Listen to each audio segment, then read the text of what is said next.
I also want to see Daniel Sturridge playing for Perth Glory, but he's been a little bit on and off at the moment. But, I mean, I love watching the A-League. I love any football that I can actually get my hands on. Junior Oztag? Yeah, it took place over the weekend. We knew that you even love Junior Oztag. There you go. Mate, you really do. We knew it was going to take place on the weekend because Coffs Harbour just decided to put in an absolute deluge again. So it absolutely poured down. All of the Sydney teams were dominating. Parramatta was the pick out of basically everyone. So Junior Oztag, yep, absolutely killed it. It was another brilliant sort of thing for Coffs Harbour. I did try and get into the Hoey Moe for dinner on Saturday night, and it was absolutely chaos. So it's great to see people up here supporting the Coffs Coast with so many people. And, another awesome event in Coffs. So what did you do? You couldn't get into the Hoey Moe? I went to the Twomey pub instead. It was my mate's birthday. We went to the Twomey pub instead, which wasn't as packed. So, it was awesome. Who had the better schnitty? Oh, tough one. They're both really, really good. I had the buffalo wings, actually. Buffalo wings. I am a wing connoisseur. I had the buffalo wings at Twomey Pub. They weren't hot enough, though. I like it to be super spicy, and they weren't tear-jerkers. So, yeah. You love it spicy.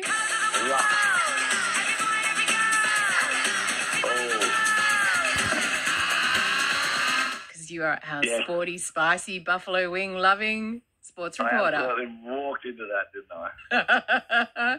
How are you going to spice up your life, sporty, this week? Thank you. Well, there's more sport on, obviously. I'm still going to continue to watch more of the Winter Olympics. There's obviously cricket on as well with the Aussies playing Sri Lanka.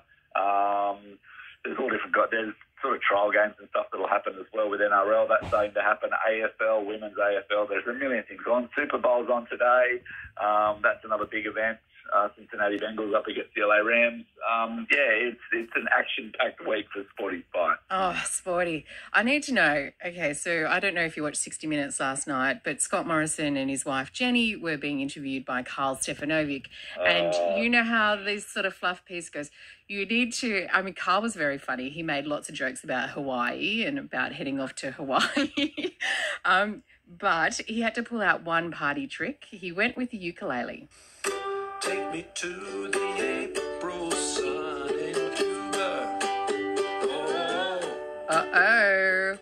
Woodsy, you've got to win over a crowd. What's the party trick you're pulling out? Look, first off, as the great Dave Gleason from the Screaming Jets said, anyone who plays the ukulele should have their fingers broken. That is just, wow. My party trick would be probably to draw a caricature of a person. I think my art skills may come into fruition there. And it depends on how many beers I've had, to be honest, Fee, but I would never, ever, ever, ever, ever bring out a ukulele. There you go, in fear of your fingers being broken. That's Adam Woodsy Woods, your party trick. He's making cartoon caricatures of the people that are in the crowd. What are you doing to win everyone over? 1300 222 923. We'll find out what Luke would do. For me, I've been thinking about it. I would just be shot barbecuing. See, I'm the master of the barbecue. I can feed 30 people on a barbecue. It's so organised. All of it's delicious. I can deliver you medium rare, well done. I can just and it'll all come out. It'd be great. I think it's a sign of my organisational skills. News time.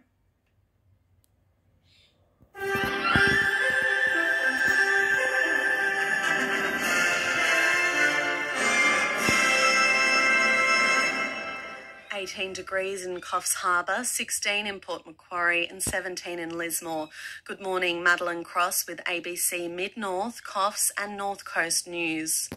Police have tripled the reward for information on the murders of 3 children in Bowraville to $3 million.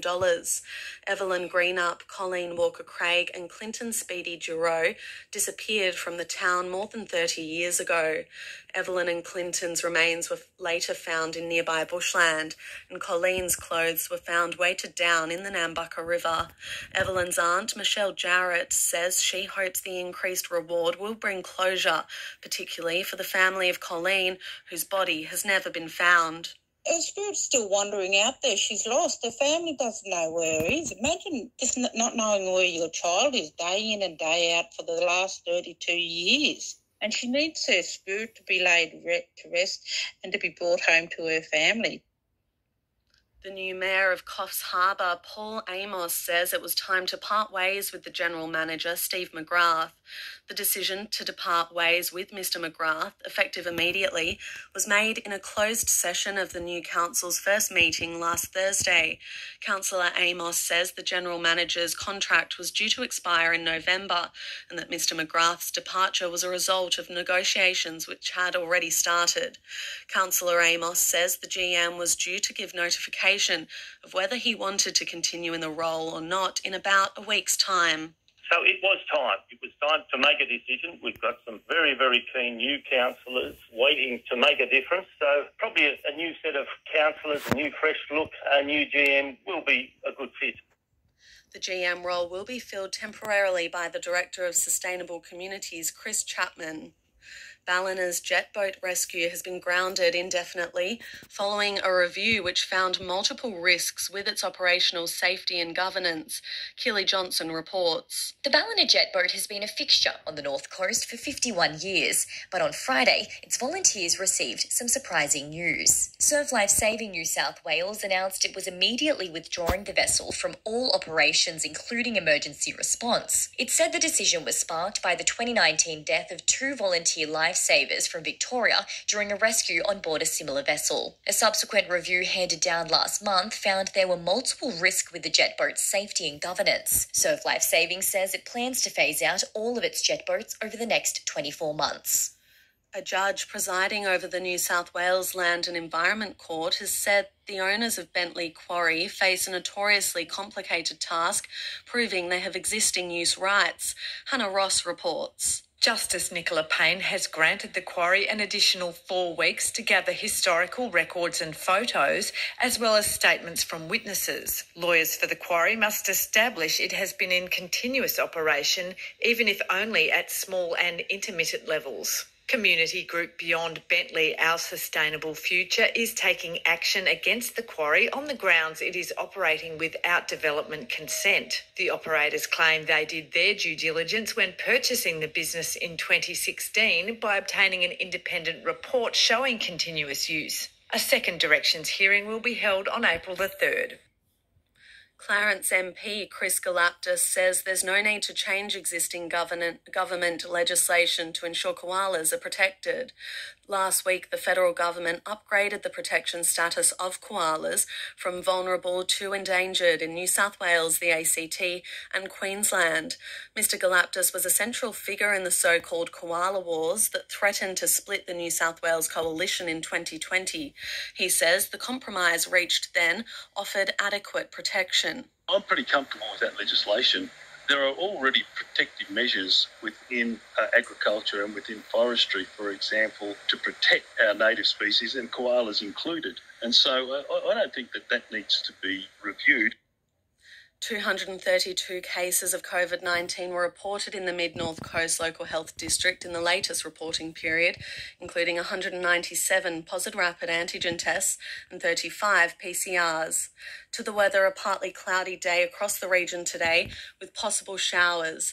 To hear today's local news, search online for ABC Local and look for your local station.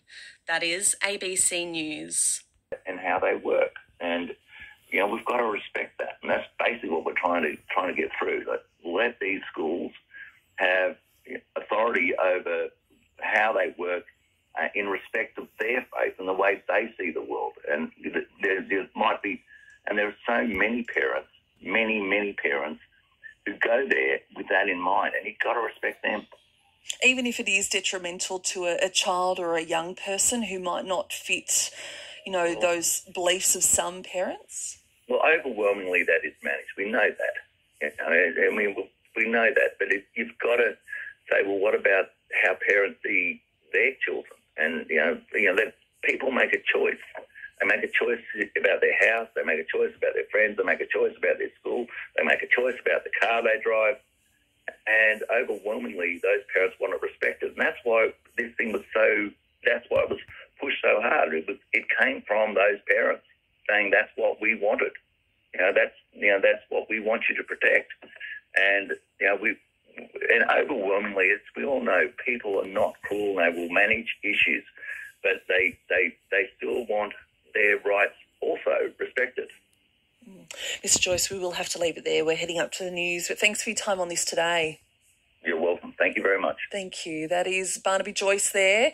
You might have some thoughts on that too. 0467 922 684. We're heading up to the news. Argue a coal company has misrepresented the economic benefits of expanding a coal mine in the northwest region. Patrick Bell reports. The Lock the Gate Alliance has requested an independent economic analysis of Whitehaven Coal's Narrabri underground extension. A two-day public hearing into the project by the Independent Planning Commission begins today. The company has argued the IPC should only consider a fraction of the total cost of its carbon emissions. That's because New South Wales represents less than 0.5% of global GDP, and the costs would occur to the whole world. Lock the Gate argues that method ignores a previous IPC ruling and makes the mine seem more valuable to the state than it is. Whitehaven says the mine will support 500 ongoing jobs.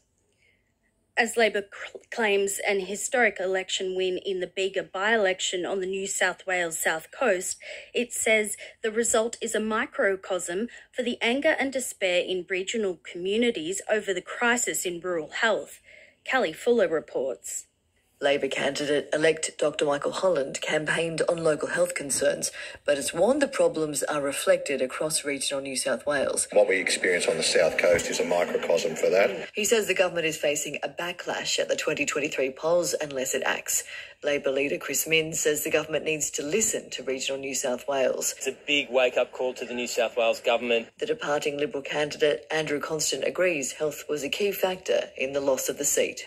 Environmentalists on the Liverpool Plains say a new koala classification could bring a silver lining for the region.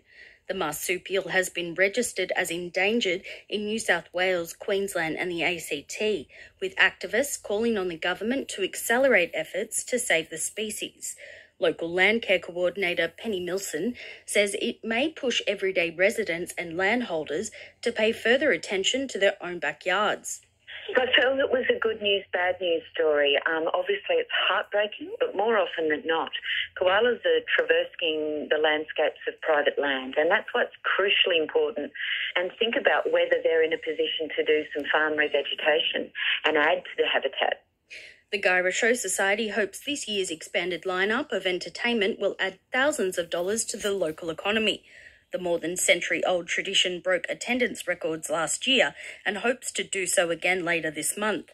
It's been bolstered by $30,000 from the state government's Country Shows support package.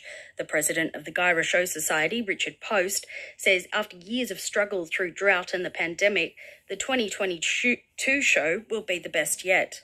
I remember sitting back and watching people having a drink at the bar with smiles on their faces, just reflecting the enormous amount of pressure that had been relieved off them in the past couple of months. And the show was just a wonderful opportunity in which to get together, have a laugh and talk about what we'd been through.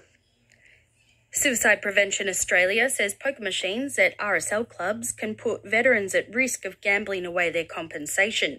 The national body's joint report with Financial Counselling Australia details a number of potential reforms to better support those at risk. Director of Policy and Government Relations Matthew McLean says in regional communities, RSL clubs provide social hubs, but they shouldn't have to rely on revenue from the pokies. It really illustrates the role that all of us have to play, including government, to make sure that important social services and community centres aren't entirely reliant on the revenue that might come from problematic gambling. And if you or someone you know needs help, you can call Lifeline on 131114. It's a mostly sunny day in Tamworth today with a maximum of 32, some light winds expected in the evening. Armidale will reach a top of 24 and will have a partly cloudy day. It's mostly sunny in the northwest slopes and plains area, with Moree to reach 34, Narrabri 35. Partly cloudy day and a top of 29 in Inverell, with some patchy morning fog east of the ranges. Glen Innes is expected to reach a maximum of 23 degrees with a shower or two expected. For more news anytime, you can search online for ABC Local and select your region. It'll be on your TV news tonight, but the Super Bowl is on in Los Angeles today.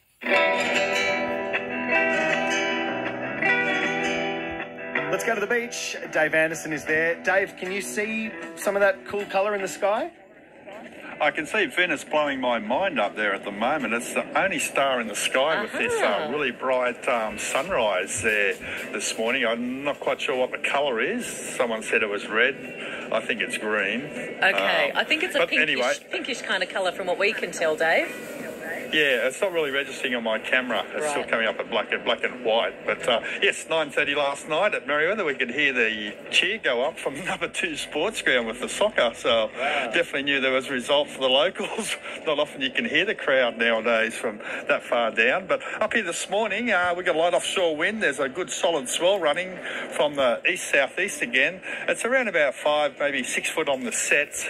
There is strong sweeps going to the southern corners, so we'll probably see a few of the beaches closed. The wind's light northwesterly at the moment, only a couple of knots in it. It'll probably go around later on this morning, but yes, looks like there's a few waves down towards Dixon Park, Newcastle off the point, and Nobby's Reef at the moment. So yeah, some nice waves. It's going to be a hard paddle out for few, but yeah, it's just the tail end of the swell that we saw over the weekend. So there's plenty of people up early exercising. The water temperature's been on 22 degrees over the weekend, so we'll see what it's like at 7 o'clock. But only a couple of guys just starting to paddle out now. Okay. Dave, thank you very much. Dave Anderson there, our surf reporter. Another surf report in an hour from now. It's an eerie sunrise in Mayfield West, says Vicky. That is very orange and sort of blends into a mauve. Talking about mauve, Stuart at Wangi, that is just lavender, straight up. Sky and lake over Wangi. Stuart's saying it's pretty hazy too, looking south. What is causing this unusual sunrise today? We'll try to get to the bottom of it, but hit us up with your theories. Send in more photos. Caves Beach, an orangey glow as well. Thank you for your photo through the fly screen. Going somewhere? Don't let signal strength stop you from enjoying your daily dose of Dan and Jenny. Get your local show wherever you go. With the ABC Listen app. Dan and Jenny. Streaming live online with ABC Newcastle.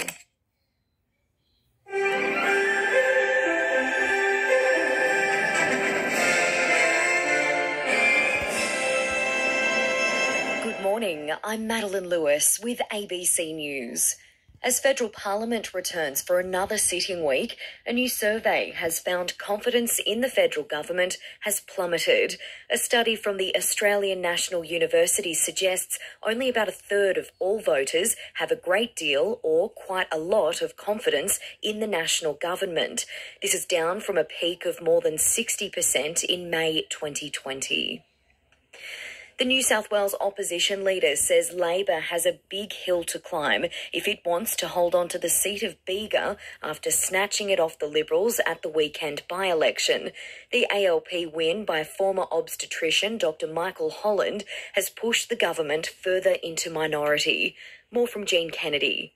The Labor candidate who won the seat of Bega off the government in the weekend by-election says he now has a mandate to address local issues and come up with plans and policies. Long-term policies of things that we can't solve in the next 13 months, but we will solve when elected at the next general election. Labor leader Chris Minns is playing down that prospect. Look, we take nothing for granted. It's a big hill for us to climb, the New South Wales opposition. Premier Dominic Perrottet says he takes responsibility for the loss of Bega and other swings against the government. There are many lessons to take out of these by-elections. I take responsibility for the result. But he believes the Liberals can win Bega back in March next year.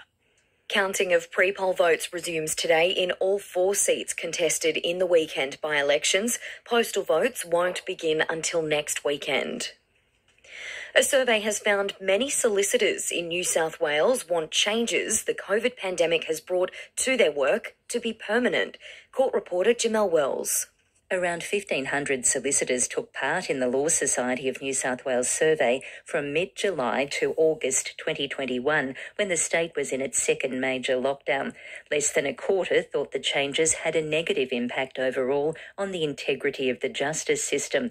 The research found working remotely has led to some time efficiencies. In litigation, the notable exception was remote cross-examination of witnesses. More than half the respondents thought it was difficult to adapt to this change. Overseas, and US President Joe Biden has spoken to the Ukrainian leader amid heightened concerns about a Russian invasion. North America correspondent Barbara Miller reports. A White House readout of the call between Joe Biden and the Ukrainian president made no mention of the frustration expressed by Volodymyr Zelensky about US warnings of an imminent Russian invasion. Over the weekend, President Zelensky said panic only helped Ukraine's enemies. The White House said President Biden made clear on the call that the US and its allies would respond swiftly and decisively to any further Russian aggression against Ukraine, and reaffirmed US commitment to Ukraine's sovereignty and territorial integrity. Barbara Miller, ABC News, Washington. A Port Stephens oyster grower says although theft is more of an issue further north, breaching biosecurity protocols remains a concern. The New South Wales Farmers Association is working with police to revamp an operation targeting black market oysters. Stolen oysters being sold without food safety controls, as well as damage to oyster leases, remains a big problem for the industry. Keju Barbosa says CCTV cameras have helped him over the years, but theft isn't the only issue. There is still infrastructure as well, and these oysters are relocated from one estuary to another one. That breach a biosecurity protocol, and that can bring a really harm to the industry because you can transfer diseases and parasites from one estuary to the others. In men's A-League soccer, Newcastle Jets coach Arthur Pappas says after a difficult return to play in recent weeks, winning the latest match was a proud moment. The Jets have jumped up 2 places on the ladder with a 2-1 win over reigning FFA Cup champions Melbourne Victory on Saturday. Victory played the majority of the second half one man down after captain Josh Brillante was shown his second yellow card. Pappas says the game shifted after that. The red card is also part of the game, but for me, proud of the players because we played against 10 men not long ago and we didn't get a result. So we still needed to get the result, 10 or 11 players, and that's what we were able to do. Patchy fog early this morning in the Hunter, a mostly sunny afternoon. Newcastle heading for a top of 28 degrees, Maitland 29.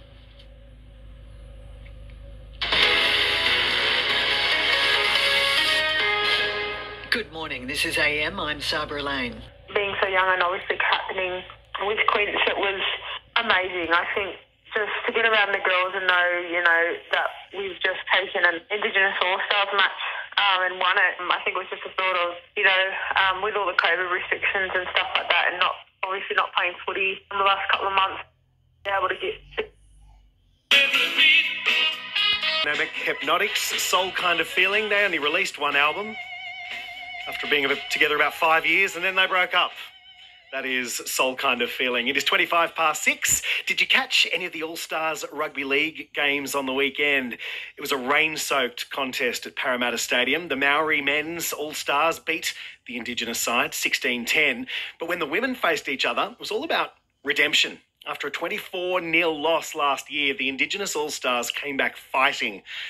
They claimed 18-8 victory over the Maori women. NRLW Knights player Caitlin Johnston co-captained the winning side.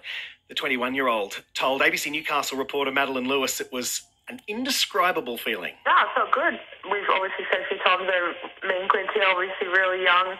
So then to be able to be given the role to be a co-captain was amazing. And to be able to lead them girls out there and also get a win against the Maori girls was awesome. So, yeah, pretty proud to have that hanging over my head. Quite a different result compared to last year. Talk me through the team mentality going into the game. I think it stems from day one. So I think for us it was Monday when we went into camp. we're all very young. And we just sort of clicked into one group, and it was just, it kicked off from day one and then just progressed throughout the week. And, obviously showed in the performance on the field. Was there a point in the game where you were like, we've got them here, this is it? I think it was the last, say, 10 minutes.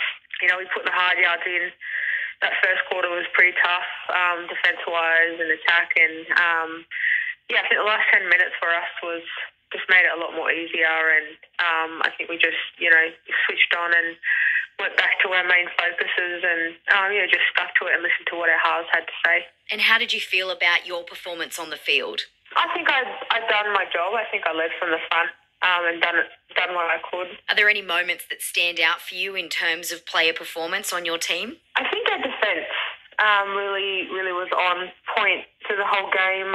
We obviously in the first quarter sort of kept it a bit quiet and stuff like that, so there wasn't really much tries made. So I think for us it was our defence, and we just laid the platform from kick-off and stuck through it the whole way, and then just put our bodies on the line every time we got our hands on the ball. And when the siren went and the game was over, what was that celebration like? I don't think words can really describe it.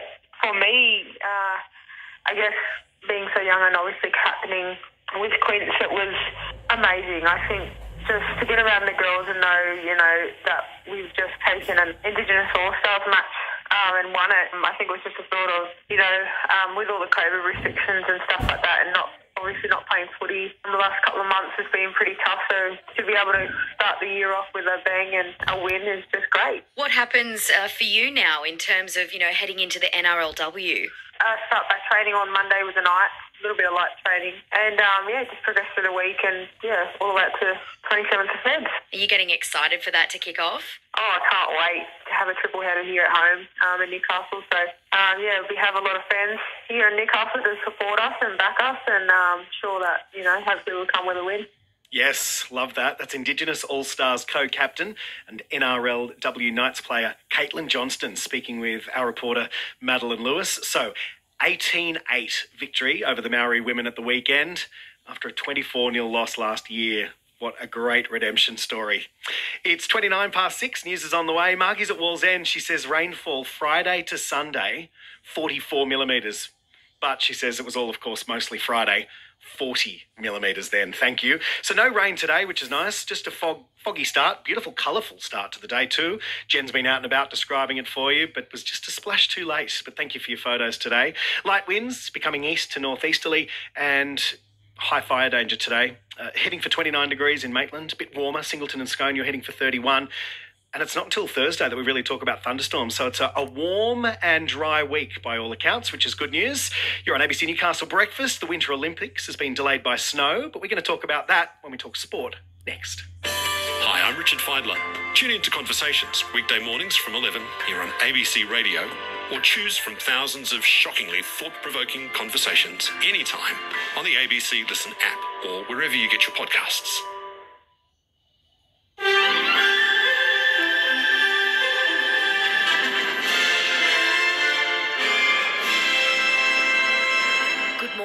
I'm Madeline Lewis with ABC News.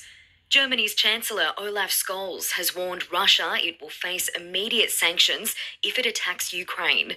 Europe correspondent Steve Kinane reports. The German Chancellor is due to meet Russia's President Vladimir Putin in Moscow on Tuesday as part of the ongoing diplomatic push to prevent an attack on Ukraine.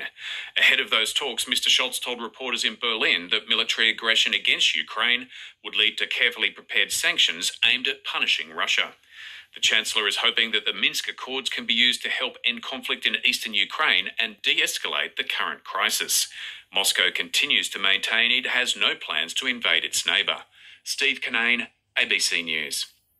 The Royal Commission into Defence and Veterans Suicide will begin public hearings in Sydney today. Celia Connell has more. The Royal Commission was established in July last year to inquire into systemic issues and common themes related to defence and veteran death by suicide. A week of public hearings will start in Sydney today after similar hearings were held in Brisbane in recent months. It will hear from veterans and family members of those who have taken their lives, along with expert witnesses. Commission head Nick Caldas says he's mindful serving and former ADF members have been waiting a long time for change. More than 1,000 submissions have already been received. Lifeline Hunter says it's hoping to reach more young people at risk of suicide with the expansion of its crisis text support line to a 24 hours a day, 7 days a week service. Today marks the start of End Youth Suicide Week, and Lifeline is also highlighting its local pilot, which provides wraparound support for people after a suicide attempt. Lifeline Hunter Executive Director Rob Sams says many young people feel more comfortable communicating via text instead of a conversation over the phone. We encourage young people to reach in and get that support. Our Lifeline text service has just launched 24/7, and that's on 0477 13 11 14. And that's a great way to connect in a way that's not, where people don't feel comfortable picking up the phone or aren't able to pick up the phone. The New South Wales Premier says his handling of the COVID pandemic was not to blame for the weekend by-election results, with local issues playing a big role. Labor won the seat of Bega for the first time, with local former obstetrician Dr Michael Holland campaigning heavily on the issues of health services. There was also a big swing away from the Liberals in Willoughby, which was the former Premier Gladys Berejiklian's seat. Dominic Perrottet says it's disappointing and has likened the results to a tough day in the office. Every seat is different. What I am saying in relation to the pandemic is that our approach is the right approach to take our state forward. And my job as Premier is to do what's right, not what is necessarily popular in the middle of a pandemic, and I'll continue to do that. But I think there are certainly lessons to be taken from each of those seats, and we'll reflect on it. Turning to sport now, and in cricket, Australia has defeated Sri Lanka in the super over of the second T20 at the SCG. Sri Lanka finished at 8 for 164, level with Australia's total, which triggered the tiebreaker.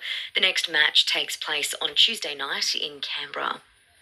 In Women's Rugby League, Indigenous All-Stars co-captain Caitlin Johnston says she was blown away to lead her team at such a young age. The 21-year-old Knights forward believes the plays clicked right from the start, claiming an 18-8 victory over the Maori Ferns on Saturday. Dragons winger Jamie Chapman scored a double, earning her player of the match. Johnston says with the start of the NRLW season only 2 weeks away, it's a great start to the year. I don't think words can really describe it. For me, I guess being so young and obviously captaining with Quince, it was amazing. With all the COVID restrictions, obviously not playing footy in the last couple of months has been pretty tough. So to be able to start the year off with a bang and a win is just great. And Sydney FC has continued its dominant run in the Women's A-League with a 1-0 victory over the Newcastle Jets. The Jets thought they had saved the match in the final minute of play when they found the back of the net, but the goal was overturned due to a foul inside the box. Checking the Hunters' weather, a mostly sunny afternoon ahead. Newcastle heading for a top of 28 degrees, Maitland 29, Singleton and Scone expecting a top of 31 degrees. ABC News. Get that outcome. Dr. Steve Phillips, thank you for joining me today. Yeah, thanks, Joe. Have a great day. Koala ecologist from the Tweed, Dr. Steve Phillips. We're coming up to your next local news, and following that, Steve Simons will join me to take a look at the weather this week, and we'll explore the issue around the Ballina jet boat. The Surf Life Saving New South Wales has withdrawn support for it, and it won't be used in operations. But what does this mean? Are our waters a little bit less safe without that Ballina jet boat rescue service? We will explore that issue later. You can text me on that too if you like. 0467 922 684 is my SMS. Right now it's 7:30.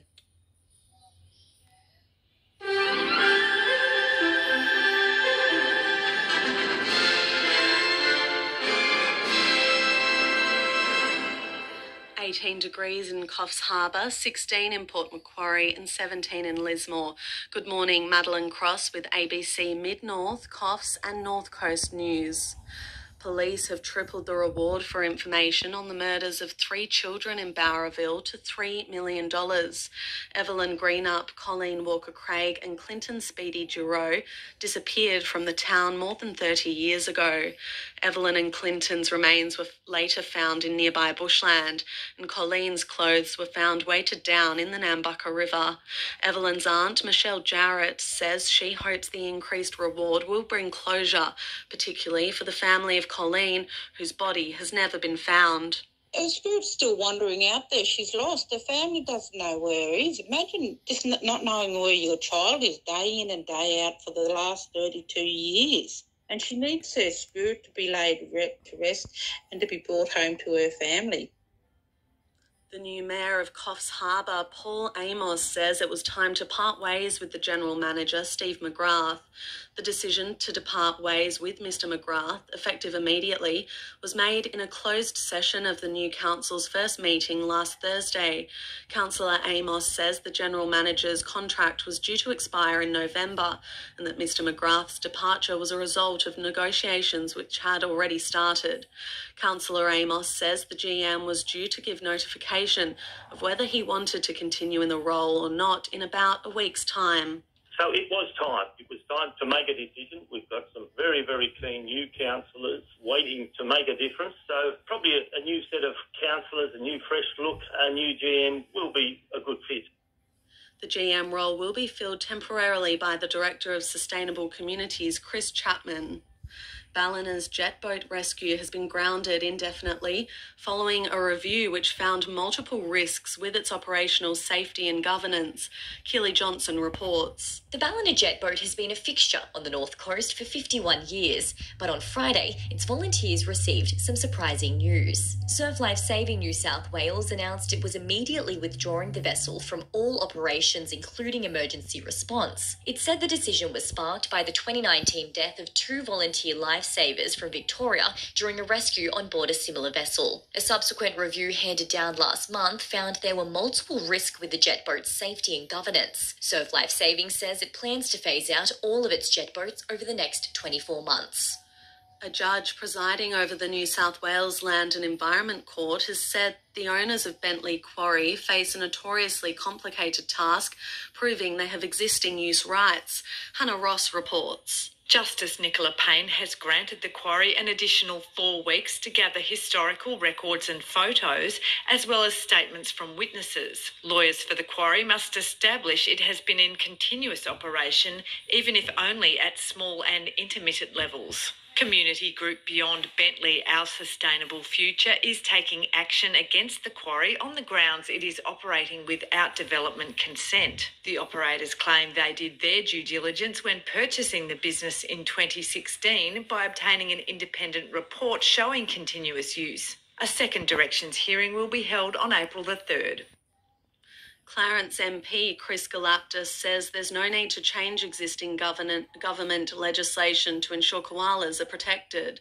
Last week, the federal government upgraded the protection status of koalas from vulnerable to endangered in New South Wales, the ACT and Queensland. Mr Galaptis was a central figure in the so-called koala wars that threatened to split the New South Wales coalition in 2020. He says the compromise reached then offered adequate protection. I'm pretty comfortable with that legislation. There are already protective measures within agriculture and within forestry, for example, to protect our native species and koalas included. And so I don't think that needs to be reviewed. 232 cases of COVID-19 were reported in the Mid-North Coast Local Health District in the latest reporting period, including 197 positive rapid antigen tests and 35 PCRs. To the weather, a partly cloudy day across the region today with possible showers.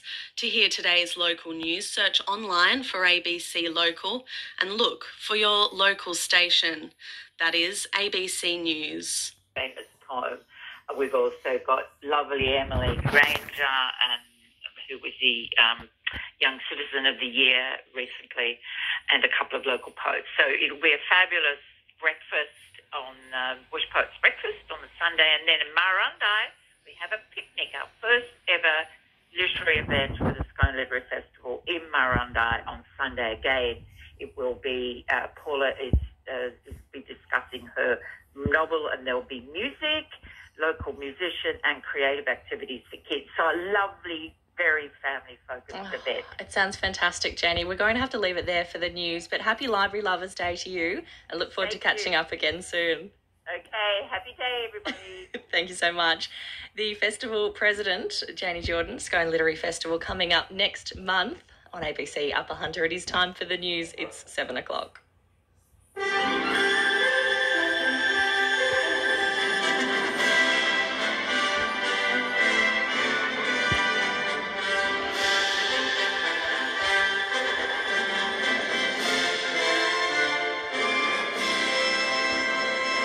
Confidence in the federal government plummeting. The Royal Commission into Defence and Veteran Suicide begins today. And finally, a win for the Newcastle Jets men's team. It's 7 o'clock. Good morning. I'm Madeline Lewis with ABC News. As Parliament returns to Canberra this morning for one of the last sitting weeks before the federal election, new research shows confidence in the federal government has fallen substantially. James Glenday reports from Parliament House. The study from the Australian National University suggests confidence levels are only slightly above those experienced during the Black Summer bushfires. And Professor Nicholas Biddle says about 1 in 3 voters have a great deal or quite a lot of confidence in our national government. In May 2020, a little under two-thirds, so 60.6% of Australians had confidence in the federal government. So there's been a slow decline, but a continued decline. Senior ministers claim one way to restore faith is for the coalition to unite behind the Prime Minister, though the calls come after a torrid fortnight marked by division, defeats and leaks, some of it seemingly aimed at damaging Scott Morrison's authority. The Prime Minister's wife has taken a swipe at former Australian of the Year Grace Tame's decision not to smile during an event at the Lodge. Jenny Morrison welcomed Ms Tame to an Australia Day event in Canberra last month, along with her husband, Scott Morrison. Ms Tame said she didn't smile because the survival of abuse culture is dependent on submissive smiles. Mrs Morrison's told Channel 9 she wants her own daughters to become fierce and independent, but also to have manners. I just wish the focus had been on all the incredible people coming in. I just found it a little bit disappointing because we'll welcome you in our home. New South Wales Premier Dominic Perrottet is confident he can win back the seat of Bega at next year's state election after it was snatched by Labor in the weekend by-election. But the seat's new MP says he now has a mandate to help fix problems in his South Coast community, as Jean Kennedy reports. The Liberals candidate in Bega is still refusing to concede defeat in the seat, though the Premier Dominic Perrottet is vowing to grab it back from the ALP in 13 months' time. Oh, I believe we'll win it back. I think we've got to communicate very clearly, listen to the community. I think the bushfires, the most striking thing to me is it's a community that's hurting. It's a community that's struggling to recover. The new Labor MP in the seat, Dr Michael Holland. The result really gives a reflection of the community's response to the current Liberal government. But the opposition leader Chris Minns has described retaining the seat at the next election as a big hill to climb. Meanwhile, counting of the pre-poll votes in all 4 seats involved in the weekend by-elections continues today. The New South Wales opposition is calling for signs to be installed at specific toll roads that inform drivers how much they will pay and how much time they will save using the road. The announcement comes ahead of a parliamentary hearing into the New South Wales government's current tolling regime and is one of the first major policy proposals put forward by New South Wales Labor. Opposition Transport spokesman John Graham says the Sydney Toll Road initiative would be an extended version of the electronic signs recently trialled in Victoria. In the Melbourne trial, that included the travel time savings, but not yet the prices. We'd like to see both those things displayed. That allows drivers to really make the choice about what works for them as they move around Sydney. The US is continuing to warn that Russia could launch an invasion of Ukraine as early as this week. North America correspondent Barbara Miller reports.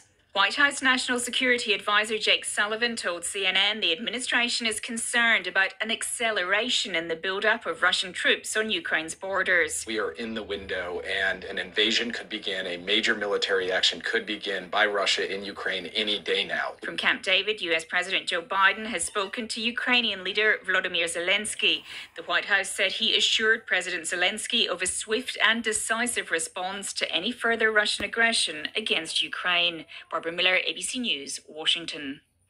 A week of public hearings will begin in Sydney today as part of a Royal Commission inquiry into defence and veteran suicide. Cecilia Connell reports. More than 1,000 submissions have already been received as the Royal Commission starts its next round of public hearings after similar sessions were held in Brisbane in recent months. It's tasked with examining systemic issues and common themes related to defence and veteran death by suicide. The Commission Chair, Nick Caldis, says it has a grave responsibility to create real and lasting change for defence and ex-service members, their families and supporters. An interim report will be released in August. Meantime, Suicide Prevention Australia says more needs to be done to support people at risk of gambling-related suicide in regional and rural areas. The national body has released its report with Financial Counselling Australia, Gambling and Suicide Prevention, a roadmap for change. Director of Policy and Government Relations, Matthew McLean, says the report identifies steps that banks, gambling providers and regulators can take to reduce harm. We know gambling-related suicides are happening, but not enough attention is being given to it and what we can do about it. And we know that's particularly an issue in our regional and rural communities who, across the board, have a higher rate of suicide than our major cities. The Hunter New England has continued to record the highest number of new COVID-19 cases for any health district in the state. Mary Louise Vince reports.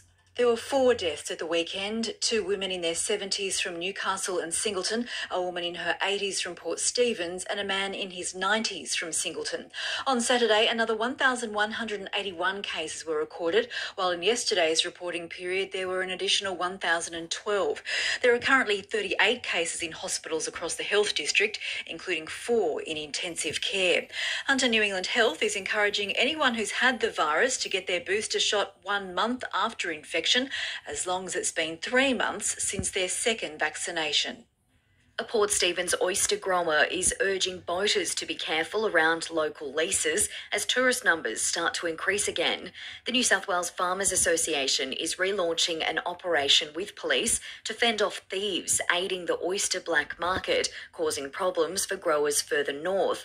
Keju Barbosa says damage to leases is a bigger issue for him. He says it happens every day and he's recently lost $15,000 to $20,000 in infrastructure damage. We welcome everyone. We just would like to have more people take more care. All the leases are well marked. And of course, they attract a lot of fish, but sometimes for lack of knowledge or not experience on boats, they run over the leases. Beijing Winter Olympic organisers are playing catch-up after a deluge of snow, plummeting temperatures and unsafe windy conditions disrupted many of Sunday's events. Tracy Holmes reports. Aerial skiers Laura Peel, Danielle Scott and Gabby Ash were ready for their qualifiers on Sunday night when course officials cancelled the session. The jury decision was based on the volume of fresh snow that had fallen, affecting run-in speeds and a strengthening tailwind, making conditions unsafe. With perfect conditions forecast for today, it's likely an afternoon start will see the competition completed on schedule. Some alpine and free ski events will also be playing catch-up. Tracy Holmes in Zhangjiakou for ABC Sport. In men's A-League soccer, the Newcastle Jets are on a high after beating one of the best teams in the league, Melbourne Victory, at the weekend. The Jets came from a goal down to win 2-1 and have been pushed up to 8th position on the ladder. Coach Arthur Pappas says they can make the top 6. We believe we've got the capabilities to play at that part of the season. We also understand that, and we've got to be ready to go again because we'll be back here on Friday night to play Melbourne City, and the rest will take care of itself on the proviso that we can keep improving the way we're playing, and that's the main thing for us. And with more sport, here's Jack Snape. Australia has defeated Sri Lanka in a super over in the second T20 at the Sydney Cricket Ground. Sri Lanka finished strongly to tie Australia's total of 164, but recorded just 5 runs in Josh Hazlewood's tight extra over, making it easy for Marcus Stoinis to hit the winning runs. Josh Inglis top scored with 48 in only his second game and has told ABC Sport he's enjoyed his summer. It's been amazing to be around the boys for that World Cup especially and to be part of a winning Ashes series as well. It's been a pretty special season for me. Steve Smith will miss the remainder of the series after landing on his head in an acrobatic fielding attempt to prevent a 6. The Western Bulldogs have handed the Adelaide Crows their first loss of the AFLW season in a 1-point win at Norwood Oval. In A-League men's soccer, Brisbane beat Macarthur 3-1 and Perth equalised late to draw 1-1 with Central Coast. While in the women's, Sydney FC has extended its lead on top of the table with a 1-0 win over Newcastle.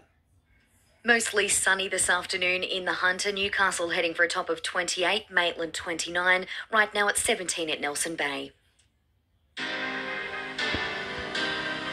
Amelia Bernasconi on ABC Upper Hunter. ABC Upper Hunter.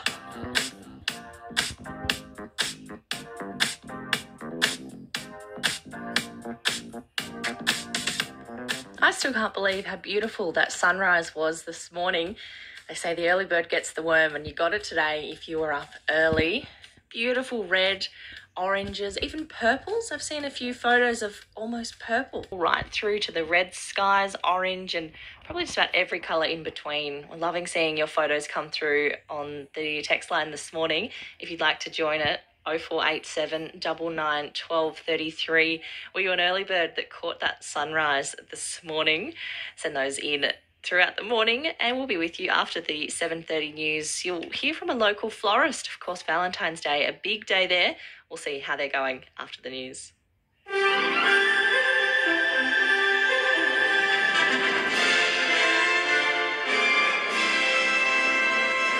Good morning, I'm Madeline Lewis with ABC Hunter News.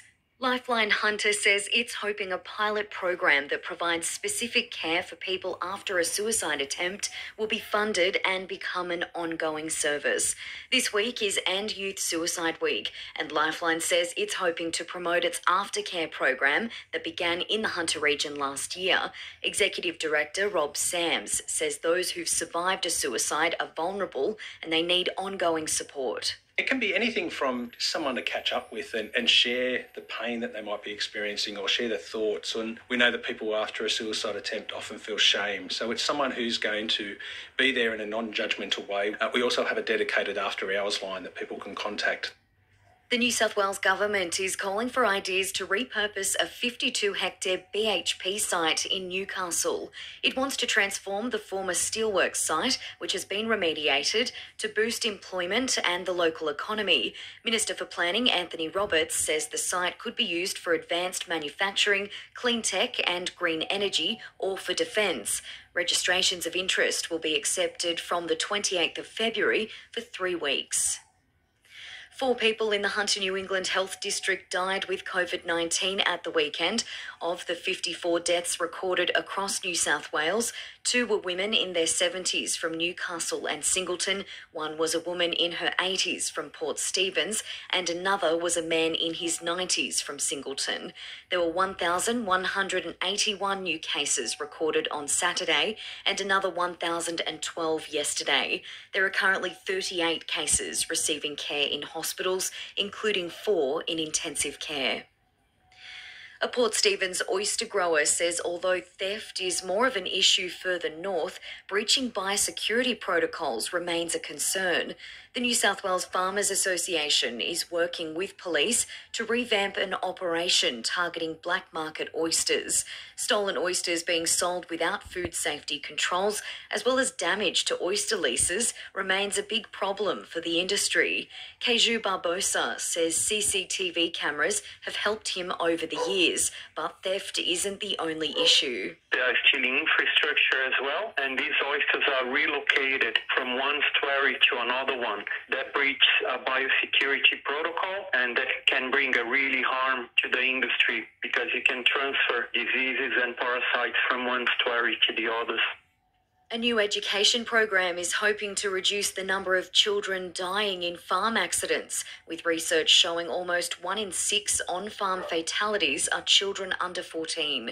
CQ University's Dr. Amy Cosby says the program will include interactive online learning, a roadshow touring schools, plus a field day with activities. Dr. Cosby says the program is about improving behaviours of both parents and children. And I think what we're really hoping to achieve here is in a non-judgmental way, work with young people and their families to make them more aware of the risks and how to prevent and mitigate those and prevent accidents. To sport, and in Women's Rugby League, Indigenous All-Stars prop Caitlin Johnston says her team's defence was a standout in their 18-8 win over the Maori Ferns. It was all about redemption on Saturday in Sydney after last year's 24-0 loss. Johnston, a 21-year-old NRLW Knights forward, co-captained the side with Quincy Dodd from the Roosters. She says she was proud of her team. I think our defence really was on point through the whole game. Obviously, the first quarter sort of kept it a bit quiet. There wasn't really tries made. So I think for us, it was our defence. You know, we just laid the platform from kick-off and stuck through it the whole way and then put our bodies on the line every time we got our hands on the ball. In men's A-League soccer, Newcastle Jets coach Arthur Pappas says after a difficult return to play in recent weeks, winning the latest match was a proud moment. The Jets have jumped up 2 places on the ladder with a 2-1 win over reigning FFA Cup champions Melbourne Victory. Victory played the majority of the second half one man down after captain Josh Brillante was shown his second yellow card. Pappas says the game shifted after that. The red card is also part of the game, but, for me, proud of the players because we played against 10 men not long ago and we didn't get a result. So we still needed to get the result, 10 or 11 players, and that's what we were able to do. A mostly sunny afternoon in the Hunter. Newcastle heading for a top of 28 degrees, Singleton 31.